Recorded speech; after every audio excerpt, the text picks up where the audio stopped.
si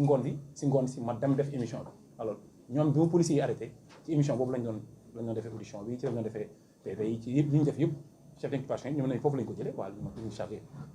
alors dañu tooñ mais tooñ li si gën a metti mooy tooñ d'abord mooy ci ñun imam Ndao imam Aliou Badara Ndao man waajur la si man parce que imam Ndao man mënuñu ma noppiloo bu du ma wax si moom mënul nekk parce que man waajur la si man imam la si man te ñun si luñ gëm ñun nga xam ñun gëmuñu république imam ñun imam institution la suñu comme ni gars yi wax Macky Sall institution la ni ñu waxee naan il faut respecter les institutions ñun pour ñun benn institution moo am mooy imam ma benn constitution moo am mooy alxuraan ñun loolu lañ gëm kon imam fi gars yi teg Macky Sall ñun fu ko raw lañ teg imam bi parce que alxuraan dafa wax ni ki gën ci yéen mooy ki jàngale alxuraan boobu di ko jàngale kon Macky Sall imam bee ko gën Macky Sall jàngul sax saatu àla faatiha lay wax donc kon bokkul ak imam Ndao alors kon duñ tëkkale imam bi institution bu toll man di ko tëkkale ak leneen xalaatuñ ko sax duñ ko def alors li may njëkk expliquer mooy bi ñu defee émission bi ñoom dañ ne dañuy wax ne imam Ndao état bi moo ko rey maanaam dañ ne Macky Sall moo ko rey ñu loolu la ñu wax quoi alors ñun man bi may dem émission sama 121e pensée xalaatuloo ni sama imam bi day décédé wax dëgg yàlla te loolu ma wax ko mu leer pour leeral ko Sénégalais yi ne sama 121e pensée xalaatul woon ni imam Ndao day décédé gëmoon naa ni man imam Ndao day jugaat la raison bi tax ma gis professeur Cheikh Madiane bi ma wooyee ñu dem ñu def cagnotte alhamdulilah Sénégalais yi dañu participer ñu def le tout pour imam bi mën a dem faju à l'extérieur donc kon ñun suñu yéene nekkul imam bi décédé mais nag dafa am loo xam moo jiitu ñun avant dara mooy imam bi mu amee problème ci affaire terrorisme bi ñu ko arrêté ñun dañuy jugoon dem seeti ko ci kaso bi fekk ko camp pénal waxtaan ak moom laaj ko dem këram laaj famem parce que ku ñu fekk sa kër 4 heures du matin daj ji zinc yi xale yi di jooy plus de ay 1000 xale di jooy ñu ñëw di tuur saako ceeb bi di seet jàpp la mënatee xaaju guddi yóbbu la keroog nga gis sa njaboot 3 ans presque ñu tëj la ko xëy bàyyi la ne la defoo dara defoo le jugement weeru koor imam bi di woor ñu koy taxawloo imam Ndao di taxaw weeru koor de 9h ba 17h la imam Ndao di taxaw di wax àq boobu Sénégal moo ko teg parce que ñoom dañ ne sécurité Sénégal lañ doon sàmm ñoom dañ ne kaaraange Sénégal lañ yor te ñoom Sénégal lañ doon defal lool kon àq boobu war na Sénégalais bu ne man ak yéen ñëpp ku nekk amee nañu àq imam Ndao te dama lay wax àq imam bi na leen topp jusqu'à le dernier fils d'homme loolu nañ ko xam ñun nag ñu ngi jël suñu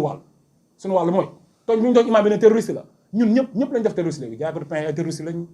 ñuy live ay terroriste lañu jaaykatu café Touba ñëpp nekk nañ terroriste parce que nit yàlla lañ jiñ terroriste téye ko tëj ko loolu kenn mënuñu ko tere wax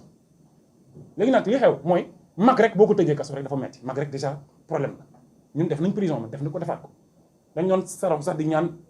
chef de cour yi que mag ñi nga xam dañu leen tëj ñu leen di bàyyi ñu am cour guddeeg bëccëg suba ngoon ko en fait parce que mag bu toogee lu yàgg loolu da koy jox feebar loolu bokk na si feebar imam bi te imam bi moo ko wax donc c'est pas du suñuy propos moom moo wax li mu doon dund ci kaso bi donc du suñuy propos ñun Sénégal tàkk bugguñu ko ñun bugguñu Sénégal tàkk Sénégal lañ am on gagne rien ci Sénégal tàkk mais nag day fekk jàmm yoo gis yu ci bari jàmmaarloo da cee baax day tax ku ne xam fan nga war a yem fan nga war a def ku nekk nga jox ko cër maintenant li nga xam ne am na si imam Ndao jour bi imam Ndao décédé après émission bi imam Ndao décédé ñun ñu ngi waajal pour ñu dem ci décès bi man sama imam Ndao waajur la si man ku sa waajur décédé tal nga leneen pour dem dinaa da nga dem si ay médias imam Ndao décédé jour bi imam Ndao décédé la Macky Sall woote ci coupe du monde bi woo jour yi di fête coupe du monde bi jour bi Macky Sall décédé jour bi imam Ndao décédé autant pour moi donc loolu dafa doy waar jour bi nga xamante ne nii imam Ndao génn na àdduna Macky Sall mi ngi fête si palais bi ku di fecc di way